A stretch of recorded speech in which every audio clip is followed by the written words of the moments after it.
Welcome to Multitasking by Ashley Phillips. When we were to pick a topic for our psychology class, I picked multitasking because I believe that I am a good multitasker. So I was really interested in this topic and thought that I could bring some of my personal experiences to class. So the first thing that you might see on this slide is this woman that's holding 6 different things. This is how I feel every day when I wake up. I feel overwhelmed because I have so many things to get done. So I get out of bed, I start to get myself ready, and then I realize that my son's not up and that we're going to be late for school. So then I go and I try to get him up, and then I also have to get my daughter up, and we have to try to get her on the potty because she's potty training. So during all this time, I also have to figure out what we're going to have for lunch and what we're going to do for breakfast. So I start making breakfast for the family, and then I also make lunch for myself and then determine whether or not my son is going to eat school lunch or if he's going to take his lunch.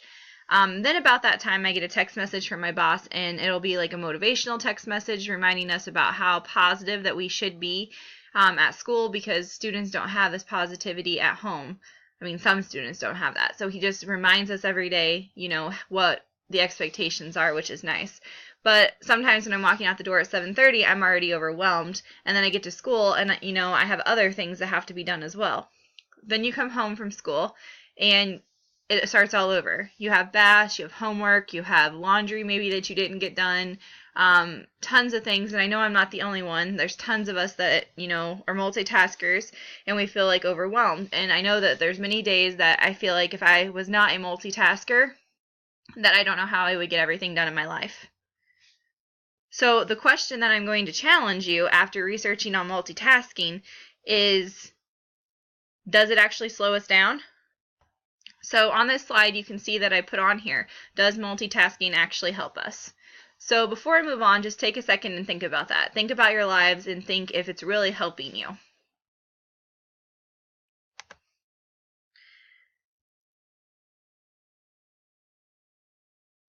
So on this slide, before we look at the image, I found a quote that I really enjoyed. Multitasking is an illusion. We're tricking ourselves to believe we're handling many tasks at the same time, but what we're really doing is simply switching from one task to another back and forth during that given time. So that's interesting. Now, if we move on and we look at this brain right here, this is what that quote's saying. So this is when we're physically focusing on one task. So you're given a homework assignment. Let's use our class, for example. We're given a homework assignment, and we're working on our discussion boards or our paper for the weekend. And you're not doing anything else, but you're just working on your homework. This is what our brain looks like right here. Our whole brain is working to promote the best project that we can at the end of the week. Now, since I have younger kids, I normally end up getting my son to do his homework because I do my homework with my son. So here is a picture of the brain that's showing that when you have 2 tasks that you're trying to do at the same time. So the blue is me still trying to work on my homework for class, but the green is me trying also to assist my son if he has problems with his homework. So as you can see, our brain has suddenly split. Instead of using your entire brain, now only half of your brain is working. Then it gets even more interesting because if you're introduced to a third task, say your husband walks in and asks you to do something, the orange is representing the blue. So once this orange takes effect, then your mind suddenly goes off of that homework that's due on the weekend. And so now you're focused on trying to get your son to do his homework and whatever task your husband asked you to do. So research has proven that because of this, that we actually lose sight. So according to Dorn Seif, when we focus on one activity at a time, we get more done. So when we start adding other tasks, we start losing that momentum. And that is what this picture is showing here at the end with the 2 different colors. We've started to lose our momentum for the project that's due on the weekend because now we're focused on 2 entirely different tasks. So here's the question again. Does multitasking actually slow you down? Well, research has shown that when we attempt to do multiple different activities at many different times, that our brain's actually slowing down because it's splitting into 2 parts. And that is exactly what that diagram was showing that we were just looking at. So it says that it splits because the prefrontal cortex is going to be more engaged in one task. So for instance, if you were to give a student 2 assignments and you say that when you complete assignment 1, you will get a reward. But you also have to complete assignment 2. Research has shown that the student will actually complete assignment 1 and not focus on assignment 2 until they've received that reward, because the brain cannot actually focus on more than one topic at a time. So here's an interesting video that I would like for you to look at.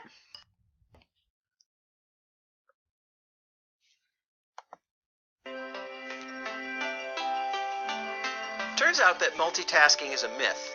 We think that we're doing a whole bunch of things at once, but we're not actually, because the brain doesn't work that way. And a number of studies now have shown, from Earl Miller's lab at MIT and others, that what we're really doing is we're paying attention to one thing for a little bit of time, and then another, and then another, and then we come back around to the first. And all of these are separate projects that are occurring in separate parts of the brain. They require a separate start time, a separate monitoring process, and you end up fractionating your attention into little bits and pieces, not really engaging fully in any one thing. All that switching across tasks comes with a neurobiological cost. It depletes resources. So after an hour or two of attempting to multitask, if we find that we're tired and we can't focus, it's because those very neurochemicals we needed to focus are now gone. There are some jobs that require not multitasking because we know it doesn't exist, but this kind of rapid switching. Air traffic controller, simultaneous translator at the UN, journalists, monitoring all these different things at once. And we can take a tip from the air traffic controllers who, as part of their duty cycle, are required after every hour and a half or 2 hours of work, it's mandated that they take a 15 to 30-minute break. And that means an unplugged, disconnected break where they go for a walk, or they listen to music, they exercise, something to restore all of the burned up neurochemicals. You might ask, during this period of our evolution, when there's all this information, is the brain adapting and changing? And yes, it is. The brain adapts and changes all the time. Evolution is happening all the time. Unfortunately, it's rather sluggish.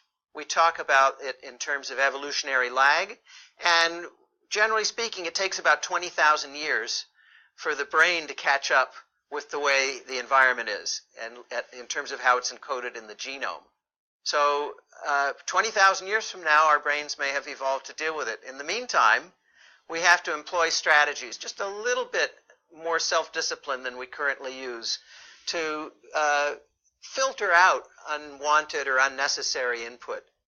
I'm not talking about never letting something frivolous or fun in, but I'm talking about adopting a kind of a habit of allowing yourself to focus on one thing at a time for at least a few hours a day. So we just viewed the video from Daniel Levitin, and this makes me think of the whole difference in multitasking. So when I get to work, sometimes I feel like I'm stressed because I have such a large workload and nothing's ever going to get done. So then I think, okay, well, I'll just multitask and then just improve the performance. So if I multitask, then maybe I'll get everything done faster and then I'll get through this workload. However, that leads to low productivity, which means then that you're just having more stress because you don't feel like you've produced a good quality of work. So from there, you go back to stress, and it's just a vicious cycle of what multitasking can lead to. So this is interesting because according to Bose Day, students who listen to music while they do their homework, and then they also check their email, and then they text, actually have problems ignoring background stimulation and switching back and forth between tasks and then focusing on what's important, and then also they can't think on a more deeper level. They believe that they have a higher productivity, but they actually do not.